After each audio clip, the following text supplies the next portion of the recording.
الحمد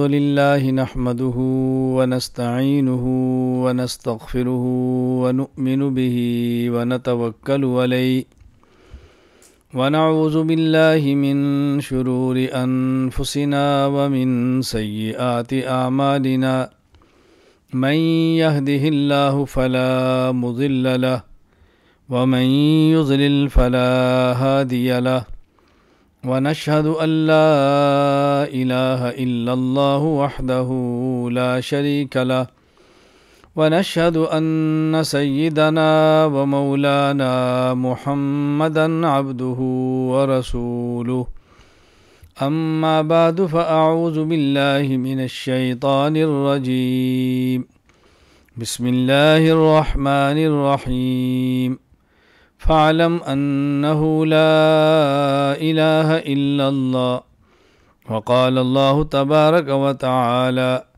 محمد رسول الله اللهم صل على محمد وعلى آل محمد كما صليت على إبراهيم وعلى آل إبراهيم إنك حميد مجيد اللهم بارك على محمد وعلى آل محمد كما باركت على إبراهيم وعلى آل إبراهيم إنك حميد مجيد۔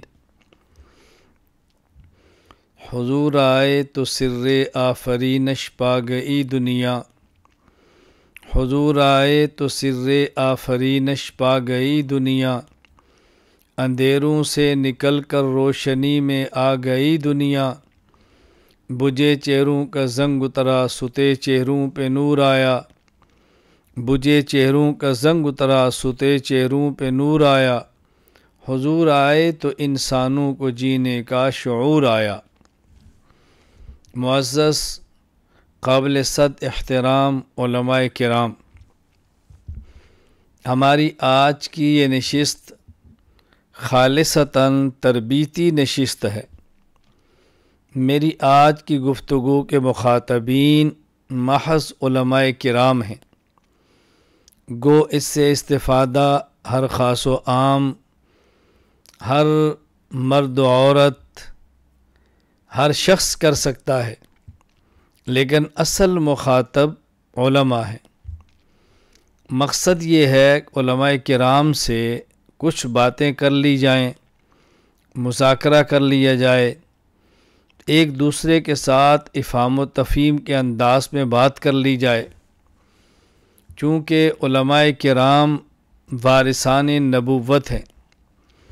رسول اکرم صلی اللہ علیہ وسلم کا ارشاد گرامی ہے، ان العلماء ورثۃ الانبیاء، علماء ہی انبیاء کے ورثہ ہیں، عالم ہی نبی کا وارث ہے۔ حضور اکرم صلی اللہ علیہ وسلم خاتم الانبیاء ہیں، نبی کریم صلی اللہ علیہ وسلم پر نبوت کا دروازہ بند کر دیا گیا۔ حضور اکرم صلی اللہ علیہ وسلم خاتم الانبیاء ہیں، آپ کے بعد کوئی نبی پیدا نہیں ہوگا۔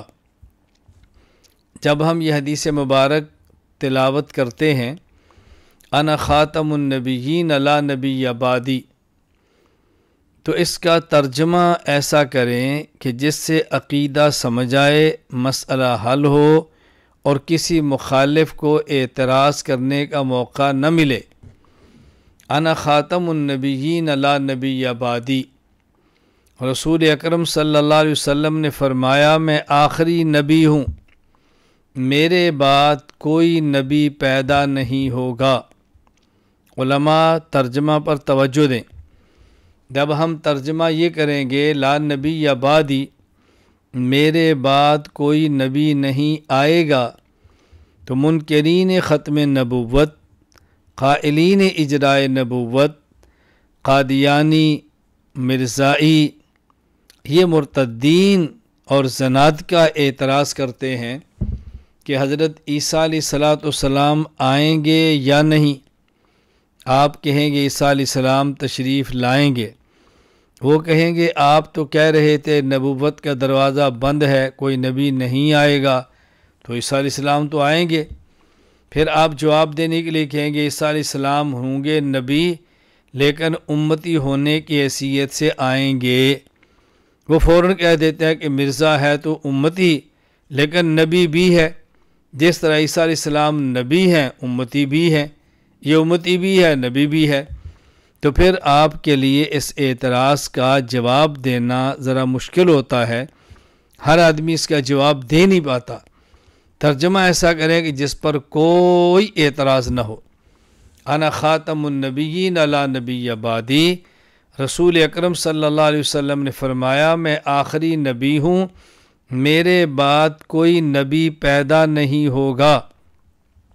یہ پیدا نہیں ہوگا ترجمہ کس لفظ کا کیا ہے؟ لا نبی یا بعدی میں لا نفی جنس ہے، نبیہ اس کا اسم ہے، بعدہ اس کی خبر ہے۔ لا نفی جنس کا اسم مبنی بر فتح ہوتا ہے اور نبیہ پر فتح موجود ہے، اور اس کی خبر مرفوع ہوتی ہے۔ بعدہ تو بظاہر مرفوع نہیں ہے، اس پر تو ضمہ رفع پیش نہیں ہے۔ بعد مضاف، ہو ضمیر مضاف الیہ، مضاف اپنے مضاف الیہ سے مل کر یہ متعلق محذوف کے ہے۔ وہ محذوف آپ کیا نکالیں گے؟ کائن نکالیں، ثابت نکالیں، تو ترجمہ ہوگا کہ میں آخری نبی ہوں اور نہیں نبی ہوگا میرے بعد، نہیں نبی آئے گا میرے بعد۔ اب اعتراض ہو جائے گا۔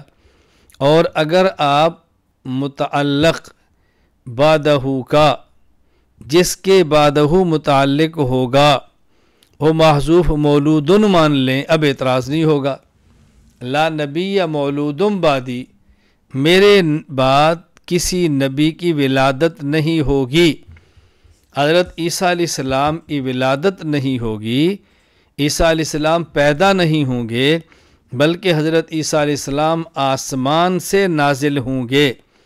آسمان سے نازل ہونا اور ہے اور کسی شخص کا پیدا ہونا اور ہے۔ انا خاتم النبیین لا نبی بعدی، ان الفاظ پر علماء کرام اچھی طرح توجہ دیں۔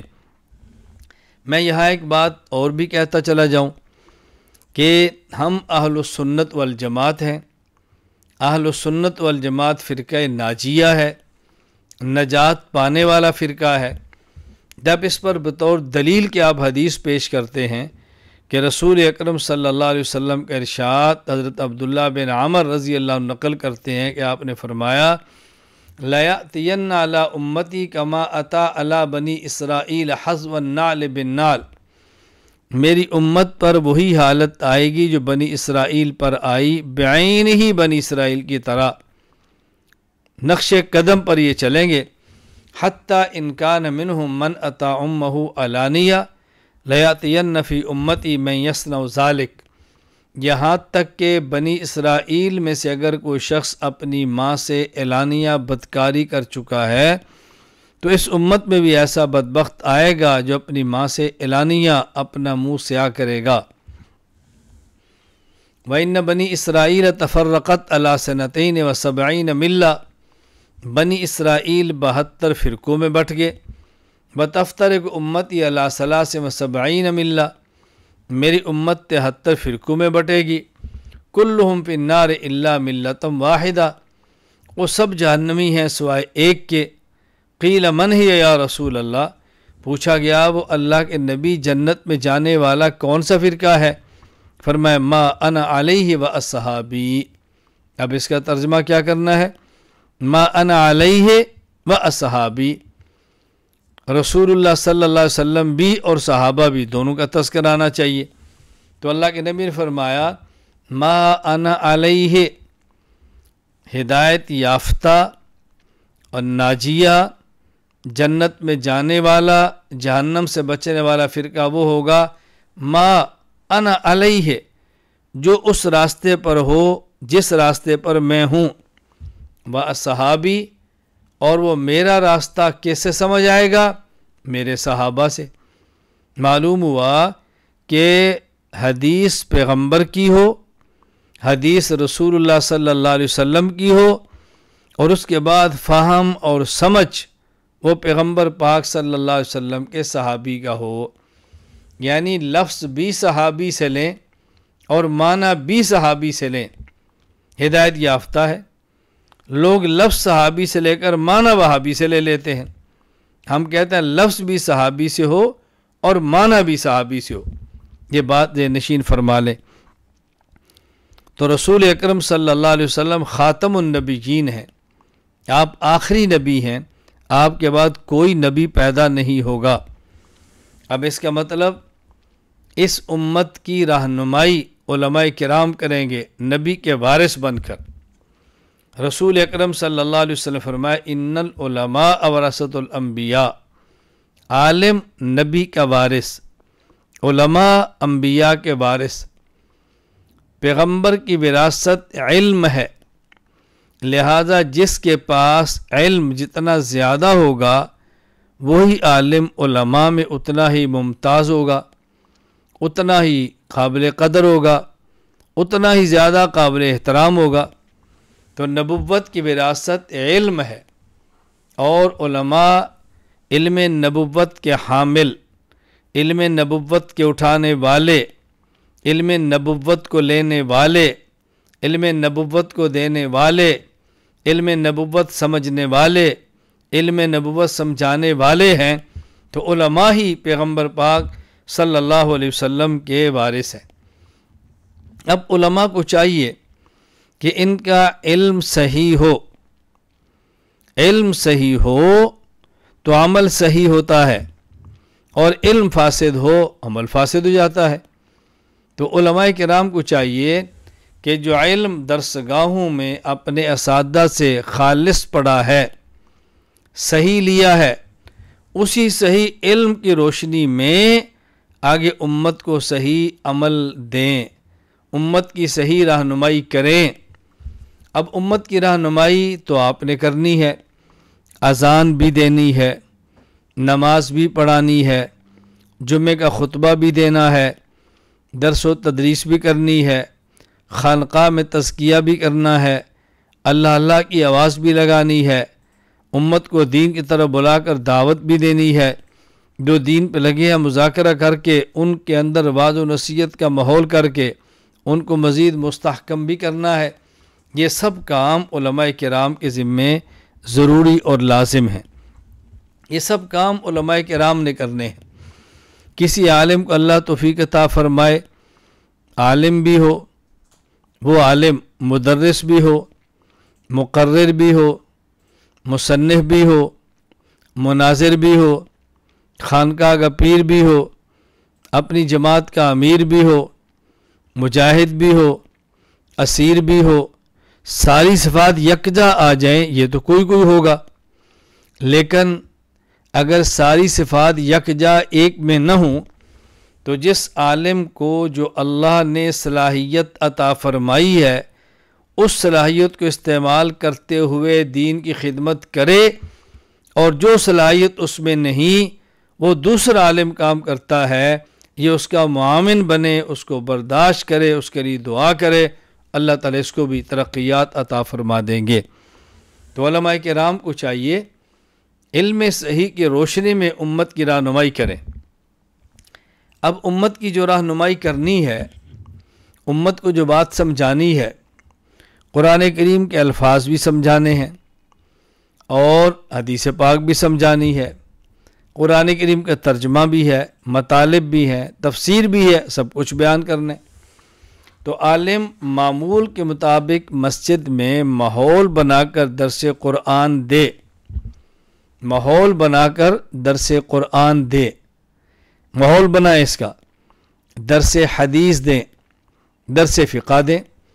اگر وہ چاہیں تو ہفتے میں ایک دن چھٹی کا رکھ لیں اور 6 دنوں کو تقسیم کر لیں، 2 دن قرآن کریم کی تفسیر ہو جائے، 2 دن حدیث پاک کا درس ہو جائے، 2 دن مسائل فقہ کی تعلیم ہو جائے، یا 3 دن قرآن کریم کا درس دیں، 2 دن حدیث پاک کا درس دیں، اور ایک دن مسائل فقہ کی تعلیم دے دیں، اور یا کسی نماز کے وقت درس قرآن ہو، مثلا عشاء کے بعد، کسی کے بعد حدیث ہو، مثلا فجر کی نماز کے بعد، یا فجر کے بعد قرآن کریم ہو، عشاء کے بعد حدیث پاک ہو، مغرب کے بعد حدیث پاک ہو، درمیان میں عصر کی نماز پڑھ کے سنتوں کے بعد عام طور پہ لوگ تسبیحات میں مشغول ہوتے ہیں اور بعد میں فرض نماز کی دعا مانگتے ہیں۔ یہ جو درمیان کا وقت ہے اس میں ایک یا دو مسئلہ بیان کر دیا جائے تو مسائل کی تعلیم بھی ہو جائے گی۔ ایک طریق تو علماء کرام کے لیے یہ ہے، اور اس موضوع پر بحمد اللہ تعالی ہم نے کام کیا ہے۔ نمبر ایک، قرآن کریم کی عقائد اور احکام والی آیات کی تفسیر کر دی ہے۔ دروس القرآن کے نام سے 5 جلدوں میں ہندوستان میں بھی چھپ چکی ہے، ہمارے ہاں بھی چھپی ہے، پاکستان میں، ہندوستان میں بھی چھپ چکی ہے، باقاعدہ وہاں دی جا رہی ہے۔ اب ایک جلد میں خلاصۃ القرآن کے نام پہ قرآن کریم کی مختصر تفسیر چھاپ دی گئی ہے، جن میں ہر صفحہ 10 سے 15، ہر قرآن کریم کا پارہ 10 سے 15 صفحات پر مشتمل ہے، یعنی خلاصہ۔ اور یہ اصلاً لکھا گیا ہے تراویح کے لیے۔ ایک عالم اپنی مسجد میں قرآن کریم تراویح کے اندر سنائے اور تراویح کے بعد 15 منٹ 10 منٹ میں ایک پارے کا خلاصہ بیان کر دے۔ بحمد اللہ تعالی خلاصۃ القرآن بھی ہندوستان سے چھپ سکا ہے۔ اب قرآن کریم کا ترجمہ مختصر حواشی کے ساتھ اس پہ کام شروع ہے۔ بحمد اللہ تعالی 4 پارے ہو گئے، اس پر بھی کام ہو جائے گا انشاءاللہ۔ ہماری خواہش ہے کہ دنیا کی جتنی زبانوں میں ممکن ہو قرآن کریم کا ترجمہ عام کر دیا جائے۔ آپ حضرات میدان میں نکلیں، تیاری کریں، اپنی اپنی زبان میں ترجمے کے لیے آمادہ ہوں، اللہ ہر کسی سے کام لے لے۔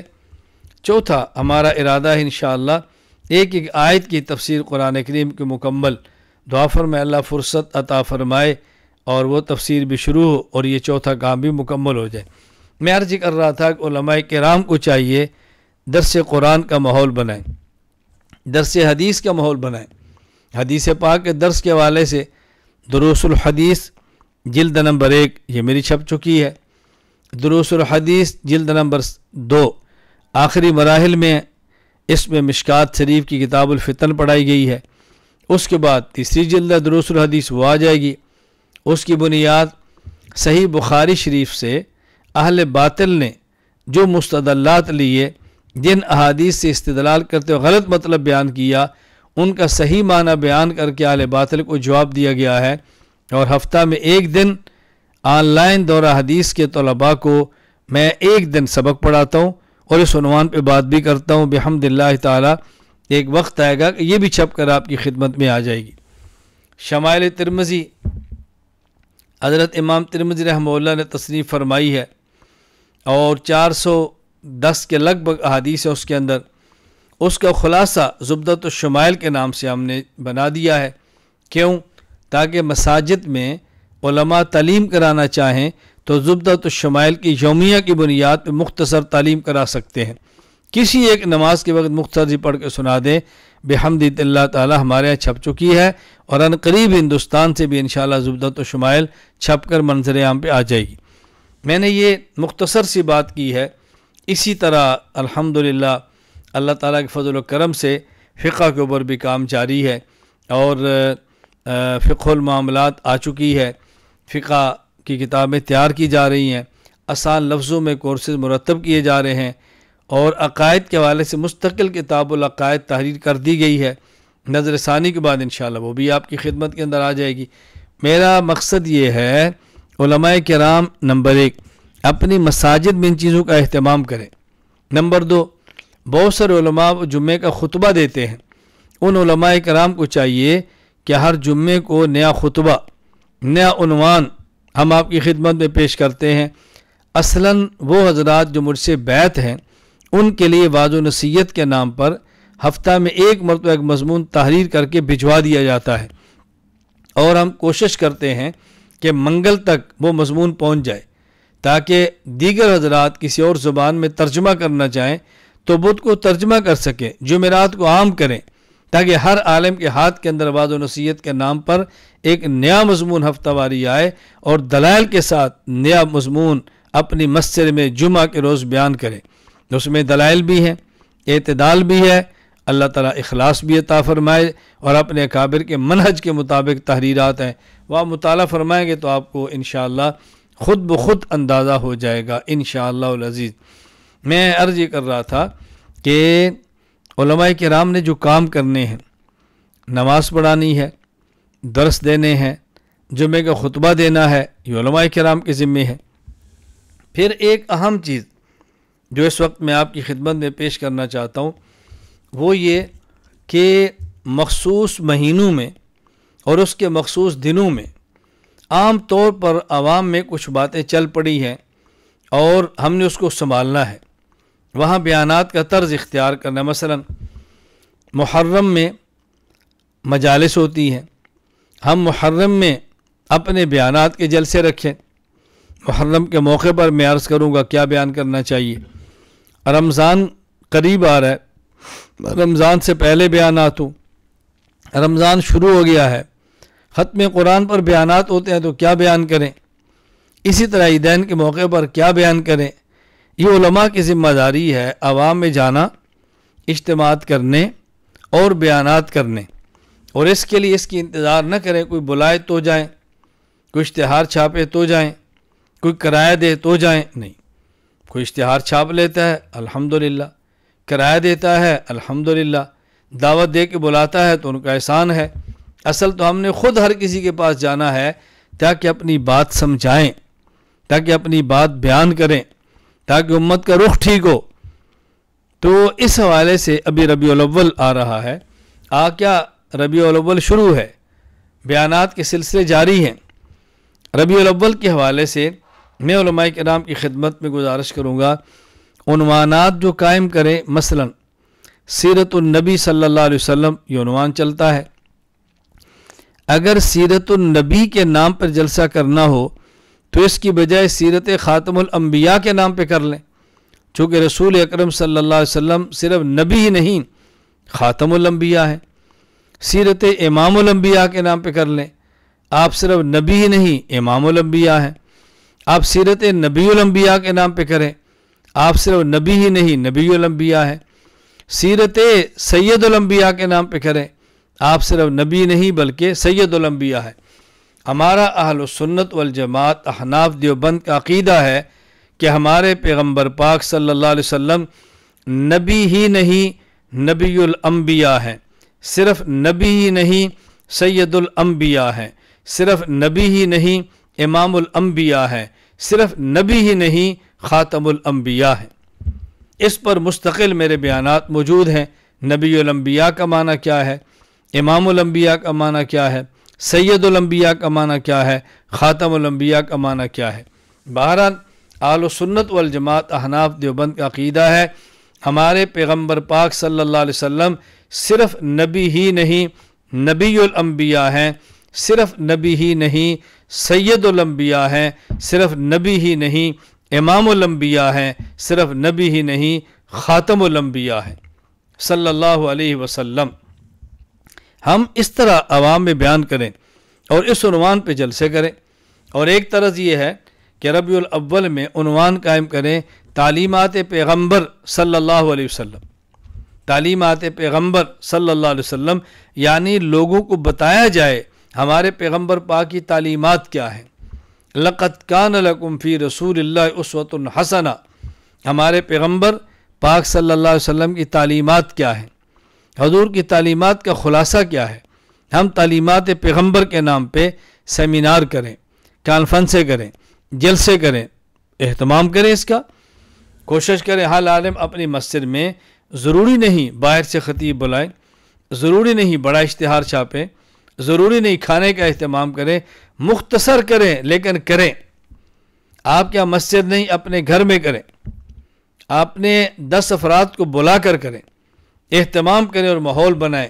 تعلیمات پیغمبر صلی اللہ علیہ وسلم کے عنوان پہ کانفرنس اور سیمینار کریں، اور تعلیمات پیغمبر میں رسول اکرم صلی اللہ علیہ وسلم کی ساری زندگی کو بیان کریں، آپ کی زندگی کے ہر پہلو پہ روشنی ڈالیں، ہر پہلو کو بیان کریں، نبوت کا بچپن، نبوت کی جوانی، نبوت کا دعوی نبوت سے قبل کی زندگی، اعلان نبوت کے بعد کی زندگی، آپ کے نکاح، اولاد کی تربیت، بچوں پہ شفقت، بیویوں کے ساتھ تعلق، اپنے گھر کا ماحول، اپنے باہر کا ماحول، عقیدے کی محنت، اعمال پہ محنت، اخلاق کی محنت، پیغمبر پاک صلی اللہ علیہ وسلم کا خواب کی تعبیر دینا، جمعے کا خطبہ دینا، عید کا خطبہ دینا، مساجد میں بیٹھ کے صحابہ کرام کو درس دینا، صحابہ کرام کو مسائل بتانا، صحابہ کرام کی رہنمائی کرنا، رسول اکرم صلی اللہ علیہ وسلم کا یتیموں کے بارے میں کیا رویہ ہے، ہمسائے کے بارے میں کیا مزاج ہے، پیغمبر پاک اپنے ساتھیوں کے بارے میں کیسا مزاج مبارک ہے، یہ ساری چیزیں بیان کریں اور عنوان کیا قائم کریں؟ تعلیمات پیغمبر صلی اللہ علیہ وسلم، یہ عنوان قائم کریں، اپنے عنوان عام کر دیں، اتنے عام کریں کہ آپ کے عنوان سے پتہ چل رہے یہ جلسہ کن حضرات کا ہے۔ پھر آپ سیرت امام الانبیاء نام رکھیں، سیرت نبی الانبیاء نام رکھیں، سیرت سید الانبیاء نام رکھیں، سیرت خاتم الانبیاء صلی اللہ علیہ وسلم نام رکھیں، تعلیمات پیغمبر صلی اللہ علیہ وسلم نام رکھیں، کوئی بھی نام رکھیں۔ اس میں کیا کرنا ہے؟ دین 5 چیزوں کا نام ہے: اعتقادات، عبادات، اخلاقیات، معاملات اور معاشرات۔ ان 5 کو بیان کریں، جتنا ممکن ہو کسی ایک پہلو پہ بات کریں، اچھی طرح بات سمجھ لیں۔ دین 5 چیزوں کا مجموعہ ہے: اعتقادات، عبادات، اخلاقیات، معاملات، معاشرات۔ 5 کو بیان کریں، جس کو جتنا بیان کر سکتے ہیں کریں، اور سب سے زیادہ اہمیت عقیدے کو دیں۔ کوشش کریں ہر کانفرنس میں عقیدے پر بیان ہو، کسی ایک عقیدے کا تذکرہ ہو۔ ہم اپنے عقائد بیان کریں گے تو لوگوں کے سامنے ہماری بات آئے گی، ہم عقائد بیان نہیں کریں گے تو لوگوں کے سامنے ہمارے عقائد کیسے آئیں گے؟ ایک ہمارے علاقے میں فتنہ آ جاتا ہے، ہم اس کی تردید کرتے ہیں، کرنی چاہیے، لیکن فتنے کے آنے سے پہلے اس فتنے کے خلاف تقریر کریں۔ فتنے کے نام کی ضرورت نہیں ہے، شخص کے نام کی ضرورت نہیں ہے، لیکن جو غلط عقیدہ آ رہا ہے اس عقیدے پر تو رد فرمائیں، رد دلیل سے کریں، رد اعتدال سے کریں، رد اخلاص سے کریں، اکابر کے منہج کے مطابق کریں، لیکن کریں تو صحیح۔ یہ 5 چیزیں بیان کریں، اور پھر ہر جلسے میں ہر آدمی ان 5 کو بیان کی ہمت نہیں رکھتا، سخت نہیں رکھتا، طاقت نہیں رکھتا، دلائل نہیں رکھتا، قوت گویائی کمزور ہے، لیکن ہر جلسے میں 2 چیزیں اپنے بیان کا محور بنا لیں۔ ہم نے ربیع الاول کے جلسوں میں، اجتماعات میں، سیمینارز میں، کانفرنسز میں ہم نے 2 چیزوں کا تذکرہ ضرور کرنا ہے۔ نمبر 1 حب رسول صلی اللہ علیہ وسلم، نمبر 2 سنت رسول صلی اللہ علیہ وسلم۔ ایک تو پیغمبر پاک کی محبت بیان کریں تاکہ لوگوں کو پتہ چلے کہ علماء اہل سنت والجماعت احناف دیوبند کا پیغمبر پاک کے بارے میں کیا نظریہ ہے، حضور صلی اللہ علیہ وسلم کے بارے میں ان کا عقیدہ کیا ہے، یہ نبوت سے پیار کتنا کرتے ہیں، کہ ذہن بنائیں، اپنا ذہن بنائیں۔ ایک بار میرا ایک جلسہ تھا، تو جلسے کا میزبان براہ راست مجھے نہیں جانتا، اس نے کسی کے واسطے سے میری تاریخ لی، میں چلا گیا، اور اتفاق یہ کہ مخالفین جو تھے مبتدعین، انہوں نے شکایت وغیرہ کر کے میرے جلسے پر پابندی لگوائی۔ ہمارے جو میزبان تھے کچھ تعلقات ان کے اچھے تھے، انہیں اپنے تعلقات استعمال کروا کے پابندی کھلوا لی، لیکن وہ ذہنی طور الجھن کے شکار ہو گئے کہ میں نے کیسے بندے کو بلایا، میرے لیے مسائل پیدا ہوئے، حالانکہ مسئلہ میرا نہیں تھا۔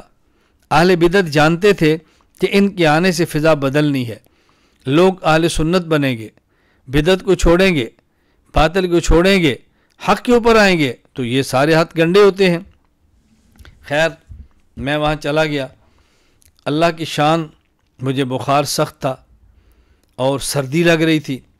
پہلے تو میں نے راستے سے ارادہ کیا کہ جلسے پر نہ جاؤں، پھر میں نے یہ سوچ کر کتنی مشقت میں انہوں نے جلسہ رکھا ہوگا، محنت کی ہوگی، مجھے جانا چاہیے۔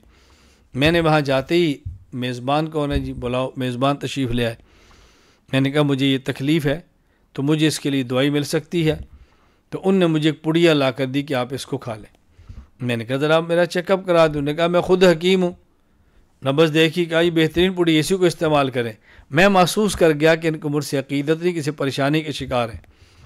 خیر ہم بیٹھے تو جیسے ایجنسیز اور پولیس اور یہ آئے، بات کیجیے آپ کا کیا نام ہے، کہاں سے آئے ہیں، شناختی کارڈ دے، یہ کرے۔ میں نے کہا کوئی مسئلہ نہیں۔ میں جب بیان کے لیے گیا تو میرے بیان کے اندر وہ بھی آ کر بیٹھ کے ڈائری لے کر بیٹھے۔ الحمدللہ 1 گھنٹہ میں نے 120 نہیں 140 اور 60 کی سپیڈ سے سیرت کے عنوان پر جب میں نے عشق رسول کو بیان کیا، حب رسول کو بیان کیا، پیغمبر پاک صلی اللہ علیہ وسلم سے محبت کے تذکرے کیے، ڈائری بند کی بند، وہیں بیٹھے سن رہے۔ جلسے سے فارغ ہوئے، وہی لوگ ہمارے پاس آئے، ایجنسیز کے لوگوں نے کہا یہ آپ کا کارڈ ہے، یہ ہمارا نمبر ہے، اپنا نمبر ہمیں دیں، کبھی یہاں آنا ہو تو ہم ہر خدمت کے لیے تیار ہیں، آپ ہم سے رابطہ فرمائیں۔ وہ حکیم صاحب مجھے اپنے گھر لے گئے، مطب پہ لے گئے۔ آپ یقین فرمائیں گے ان نے مجھے وہاں پر دکھائے ان کے والد محترم کے جو قلمی نسخے تھے۔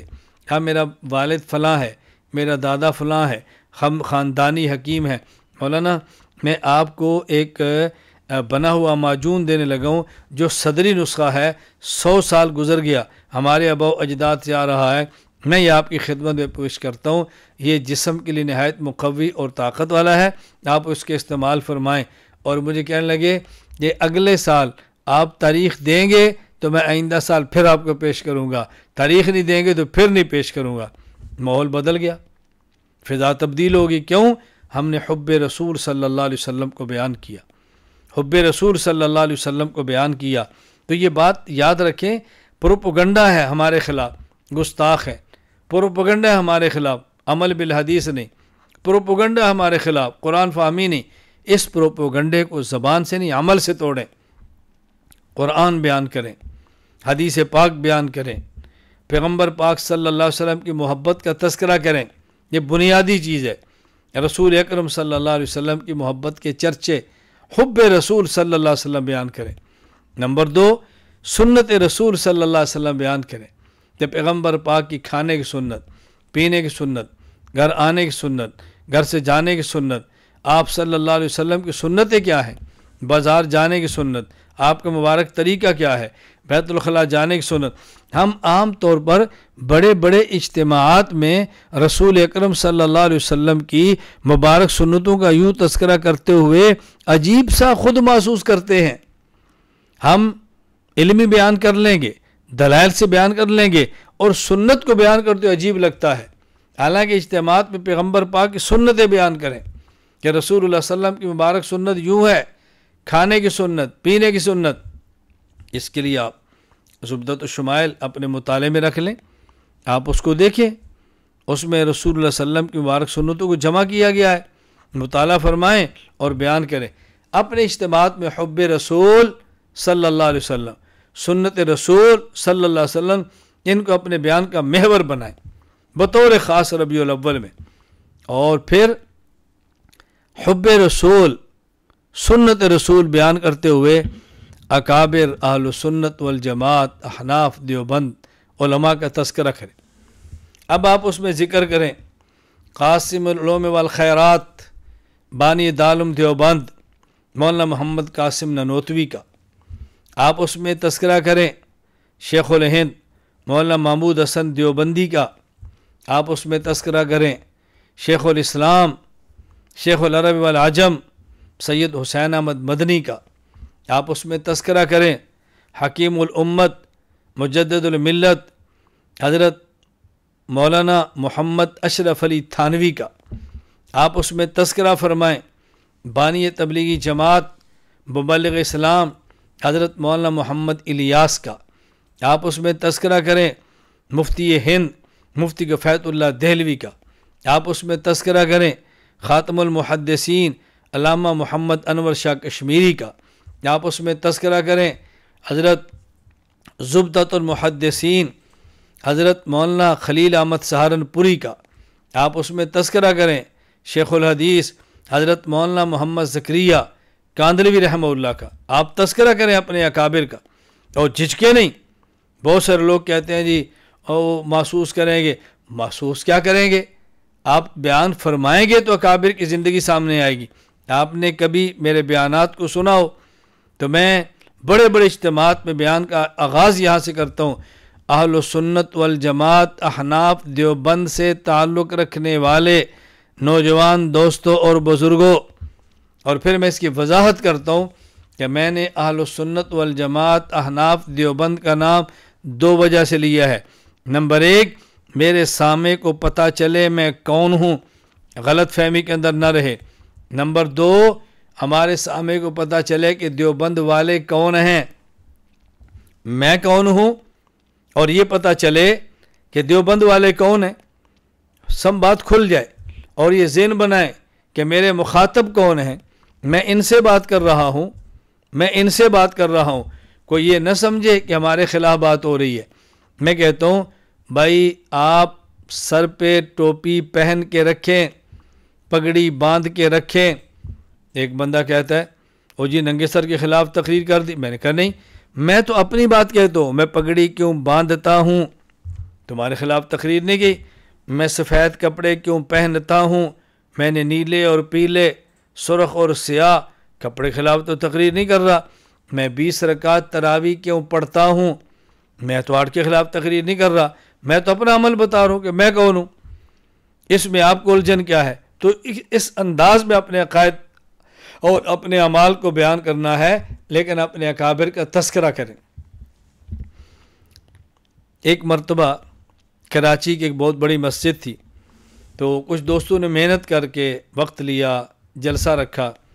میں جب وہاں جلسے میں گیا تو بیان سے پہلے مجھے کہا گیا کہ مولانا اس مسجد کی فضا بہت مختلف ہے، ہم نے بڑی کوشش سے انتظامیہ سے بات کر کے آپ کا وقت لیا ہے، تو اس مسجد میں آپ مثبت بیان کریں، اصلاحی بیان کریں، کوئی ایسی بات نہ کریں کہ جو کل کو مسائل پیدا کر دے۔ ہم نے بڑی مشکل سے وقت لیے۔ میں نے کہا بہت اچھا، کوئی بات نہیں، بہت اچھا۔ ممبر پہ بیٹھا، میں نے خطبہ دیا، تو میں نے خطبہ دینے کے بعد ان لوگوں سے پوچھا بھائی آپ دن میں کتنی نمازیں فرض پڑھتے ہیں؟ کہا جی 5۔ میں نے کہا اچھا یہ بتائیں ان 5 نمازوں میں آپ امام کے پیچھے فاتحہ پڑھتے ہیں؟ کہا جی نہیں۔ میں نے کہا تراویح کتنی پڑھتے ہیں؟ کہا جی 20۔ توجہ رکھیں، کہا جی 20۔ میں نے کہا آپ مصافحہ کتنے ہاتھ سے کرتے ہیں؟ کہا جی 2 سے۔ میں نے کہا آپ دن میں نمازیں 5 پڑھتے ہیں، دلیل آتی ہے؟ کہا جی نہیں۔ میں نے کہا میں دیتا ہوں۔ آپ امام کے پیچھے قرات کرتے ہیں؟ کہا جی نہیں۔ میں نے کہا دلیل میں دیتا ہوں۔ تراویح کتنی پڑھتے ہیں؟ کہا جی 20۔ میں نے کہا دلیل آتی ہے؟ کہا جی نہیں۔ میں نے کہا میں دیتا ہوں۔ مصافحہ کتنے ہاتھ سے کرتے ہیں، 1 ہاتھ سے یا 2 سے؟ کہا جی 2 سے۔ میں نے کہا دلیل آتی ہے؟ کہا جی نہیں۔ میں نے کہا میں دیتا ہوں۔ میں نے کہا جن مسائل پہ آپ عمل کرتے ہیں وہ مسائل تو فرقہ واریت نہیں ہیں، تو ان مسائل پہ دلائل دینا یہ فرقہ واریت کیسے ہے؟ لوگوں نے کہا جی بسم اللہ بسم اللہ، اب بات شروع فرمائیں۔ اب دیکھو بات ہو گئی، اور میں نے اپنے وضو پہ بات شروع کر دی، کوئی الجھن نہ رہی۔ ہمیں کہیں بھی مسئلہ ہوتا ہے تو میں حضرات سے کہتا ہوں بھی ایک بار ہمیں سٹیج تک پہنچاؤ، آگے ہم جانے اور سٹیج جانے۔ امیر شریعت عطا اللہ شاہ بخاری نور اللہ مرقدہ ایک جلسے میں تشریف لے گئے، تو حضرت کو کہا گیا کہ حضرت آج کے جلسے میں نوجوانوں کو تیار کر کے آپ کے خلاف بٹھایا گیا ہے، جب آپ سٹیج پہ تشریف لے جائیں گے تقریر کریں گے، وہ آپ کو ٹماٹر انڈے اور یہ چیزیں ماریں گے، جلسہ خراب کریں گے۔ حضرت شاہ جی فرمانے لگے ایک بار مجھے آپ عافیت سے سٹیج پر پہنچا دو، پھر میں جانوں اور نوجوان جانے۔ حضرت شاہ جی رحمۃ اللہ علیہ کو سٹیج تک پہنچایا گیا۔ جب حضرت سٹیج پر تشریف لے آئے تو شاہ جی نے شروع میں کہا بھائی آج میں نے آپ کو ایک واقعہ سنانا ہے، اگر آپ حضرات اجازت دو تو میں واقعہ سنا دوں؟ لوگوں نے کہا جی سنا دیں۔ اب ذہن میں بٹھایا تھا کہ تقریر نہیں کرنے دینی، حضرت نے عنوان تقریر کا لیا ہی نہیں، فرمایا ایک واقعہ سنانا چاہتا ہوں سنا دوں؟ لوگوں نے کہا سنا دیں۔ لوگ قرآن سے دشمنی کریں گے، حدیث سے دشمنی کریں گے، سے عقیدت دشمنی کریں گے، قصے کہانیاں تو شوق سے سنتے ہیں۔ حضرت شاہ جی فرمانے لگے ایک عورت نہایت بدصورت تھی، ایک عورت نہایت بدصورت تھی، اس کا نکاح ایک خوبصورت نوجوان مالدار سے ہو گیا۔ اب وہ اس کے سامنے اپنے حسن کے تذکرے کرتی، میں تو ایسی ہوں، میں تو ایسی ہوں، اس کو نظر آتا نہیں تھا۔ ایک دن ایک شخص بازار میں آیا اور سرما بیچنے لگا۔ اس نے کہا میرے پاس وہ سرما ہے کہ جو آدمی مادرزاد نبینا ہو، اگر وہ بھی اس کو چند دن تک پہن لے تو اس کی بینائی ٹھیک ہو جائے گی۔ اس نبینے چودھری وڈیرے آدمی نے سنا، بیوی سے کہا دوڑ کے جا اس سے سرما لے۔ بیوی باہر گئی اور اس بندے کو بلایا اور بلا کر کچھ پیسے دی، کہ پیسے لے اور اس گاؤں سے نکل جا، اس گاؤں سے نکل جا۔ اس نے پیسے لیے اور چلا گیا۔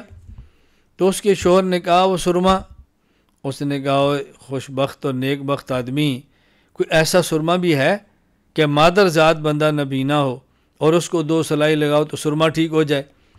انہوں نے کہا ایسے وہ مجنون آدمی تھا، میں گئی، میں نے بلایا، وہ مجھے دیکھ کر ہی دوڑ گیا۔ حضرت شاہ جی فرمانے لگے یہ عورت بدصورت تھی اور جس کے گھر میں تھی وہ خوبصورت بھی تھا، مالدار بھی تھا۔ اگر اس کی بینائی آ جاتی اس کو گھر میں کہاں رکھتا؟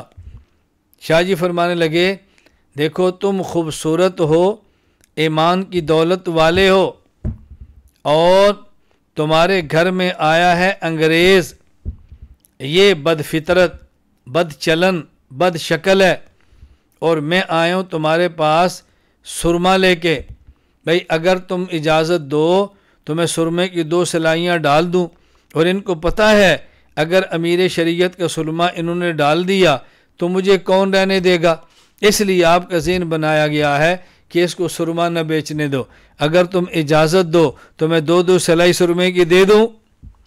نوجوان نے کہا جی شاہ جی۔ تو شاہ جی نے پھر قرآن کریم پڑھنا شروع کیا، سبحان اللہ۔ وہ تو پھر عشاء کو شروع ہوتے تو فجر تک چلتے تھے، مجمع کایا پلٹ گئی۔ میں یہ بات کہہ رہا ہوں کہ داعی کی شان یہ نہیں کہ لوگوں سے متاثر ہو، داعی متاثر نہیں ہوتا، مؤثر ہوتا ہے۔ داعی منفعل نہیں ہوتا، فاعل ہوتا ہے۔ داعی کا ایک مزاج ہے، داعی کو افلا ينظرون الى الابل كيف خلقت والى السماء كيف رفعت والى الجبال كيف نصبت والى الارض كيف سطحت۔ داعی کو تو اس طرح ہونا چاہیے، افلا ينظرون الى الابل كيف خلقت، اونٹ کو دیکھو کیا مشقت برداشت کرتا ہے، ایک مرتبہ پانی پیے تو ہفتہ چل رہا ہے۔ افلا ينظرون الى الابل كيف خلقت والى السماء كيف رفعت، آسمان کی وسعتیں دیکھو۔ داعی کے مزاج میں رفعت اور بلندی ہونی چاہیے، اور فرمایا سمجھایا جا رہا ہے وَإِلَى الْجِبَالِ كَيْفَ نُصِبَتْ، زمین کو دیکھو، پہاڑ کو دیکھو کیسے گڑا ہے، مضبوط کھڑا ہے اپنی جگہ پہ، پہاڑ کو دیکھو وَإِلَى الْأَرْضِ كَيْفَ سُطِحَتْ، اور زمین کو دیکھو کیسی متواضع ہے، کیسے بچھی پڑی ہے زمین۔ تو میں ہی گزارش کر رہا تھا اسی طرح اب داعی کو چاہیے کہ داعی اپنے مزاج میں چیزیں پیدا کرے، مشقت کا عادی ہو، آسمان کی وسعت ہو، اور پہاڑ کی طرح پختہ ہو، زمین کی طرح نرم ہو، پھر دعوت کیسے نہیں پھیلتی؟ باتیں نشین فرما لیں، سخت ہونا اور بات ہے، مضبوط ہونا اور بات ہے۔ میں کہا کرتا ہوں کہ ہم نے متصدد بننا ہے، متشدد نہیں بننا۔ متصدد کہتے ہیں مضبوط کو، متشدد کہتے ہیں سخت کو۔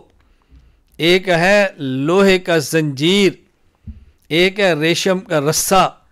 لوہے کا زنجیر سخت ہوتا ہے، مضبوط نہیں ہوتا، اور ریشم کا رسہ سخت نہیں، نرم ہوتا ہے لیکن مضبوط ہوتا ہے۔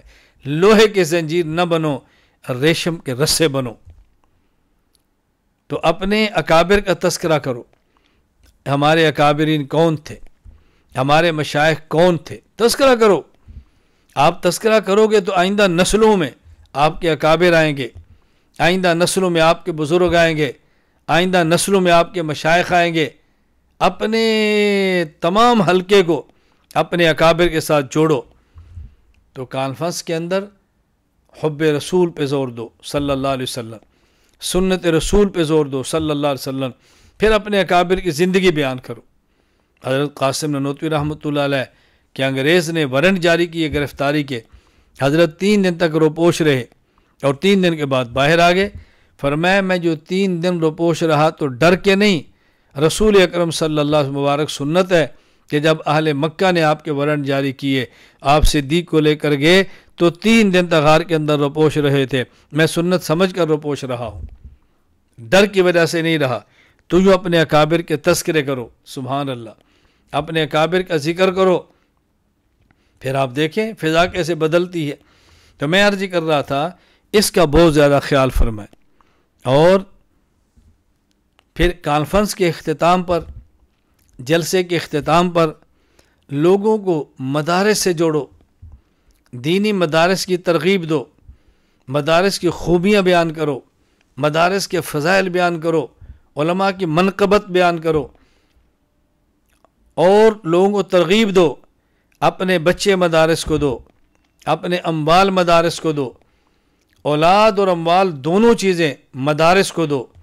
یہ لوگوں کو ترغیب دو، لوگوں کو متوجہ کرو، مدارس کو مضبوط کرو، علمی مراکز کو مضبوط کرو، دینی مدارس کو مضبوط کرو، دین کا ماحول وہاں پہ بناؤ تاکہ لوگ اپنی اولاد اپنے اموال مدارس، اہل مدارس کے حوالے کریں۔ بہت خیال کرو، کبھی بھی علماء کے خلاف جلسے میں بات نہیں کرنی، کبھی بھی مدارس کے خلاف کانفرنس میں بات نہیں کرنی۔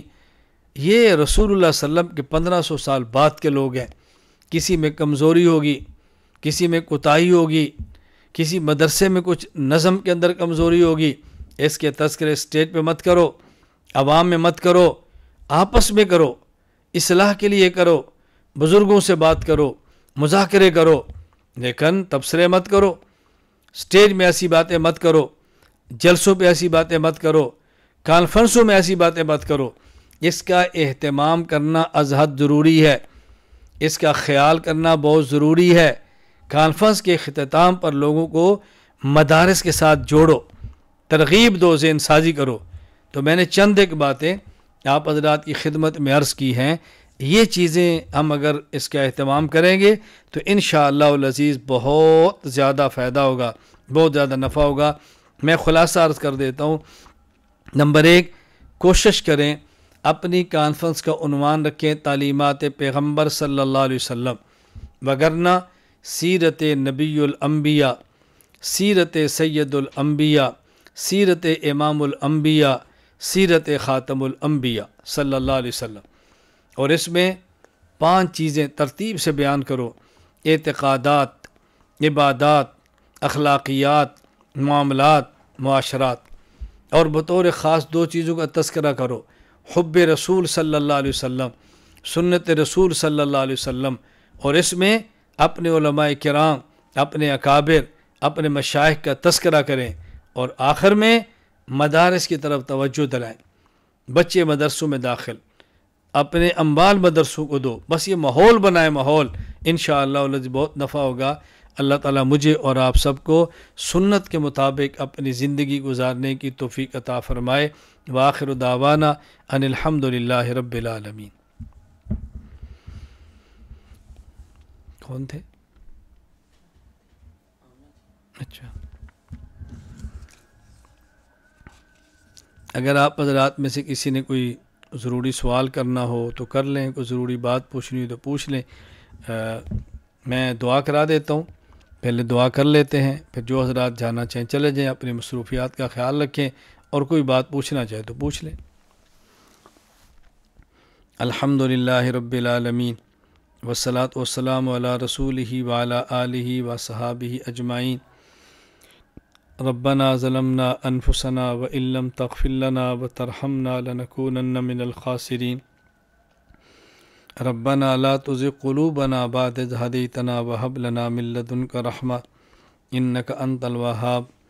ربنا وآتنا ما وعدتنا علی رسلک ولا تخزنا یوم القیامہ إنك لا تخلف الميعاد ربنا هب لنا من أزواجنا وذرياتنا قرة أعين واجعلنا للمتقين إماما ربنا آتنا في الدنيا حسنة وفي الآخرة حسنة وقنا عذاب النار رب اغفر وارحم وأنت خير الراحمين رب اغفر وارحم وأنت خير الراحمين رب اغفر وارحم وأنت خير الراحمين۔ اے اللہ، اے کریم اللہ، ہم سب کے گناہوں کو معاف فرما، ہماری خطاؤں سے درگزر فرما، جائز حاجات کو پورا فرما، عافیت کے ساتھ دین کی مقبول خدمت کی توفیق عطا فرما۔ یا اللہ، اپنے در کا محتاج بنا کر غیروں سے غنی فرما۔ اے اللہ کریم، علماء حق کی مدد فرما، ہمیں اپنے اکابر علماء کے نقش قدم پر چلنے کی توفیق عطا فرما۔ رسول اکرم صلی اللہ علیہ وسلم کے مبارک دین کو لے کر پورے عالم کے سفروں کی توفیق عطا فرما۔ اے اللہ کریم، جو دین کا کام جماعتیں، افراد، ادارے کر رہے ہیں، اپنے کرم سے ان کی محنتوں کو قبول فرما، اپنے کرم سے ان کی محنت کو قبول فرما، اپنے کرم سے اللہ کریم ان کو وسعت کے ساتھ برکت والے اسباب عطا فرما۔ یا اللہ آج کے مجلس میں جتنے علماء کرام تشریف لائے ہیں، اللہ تو سب سے راضی ہو جا۔ اے اللہ تو سب کو قبول فرما، ان کی برکت سے مجھے بھی قبول فرما۔ اے اللہ ہمیں سمجھنے والا اللہ کریم دل عطا فرما۔ اے اللہ یاد رکھنے والا دماغ عطا فرما، بیان کرنے والی زبان عطا فرما۔ اے اللہ کریم، جیسا آپ چاہتے ہیں ویسا ہمیں بننے کی توفیق عطا فرما۔ اے اللہ دین کی خدمت کے لیے دیر اور دور کے لیے قبول فرما۔ وصلی اللہ تعالی علی رسول خیر خلقہ محمد وعلی آلہ وصحابہ اجمعین، آمین برحمتک یا ارحم الراحمین۔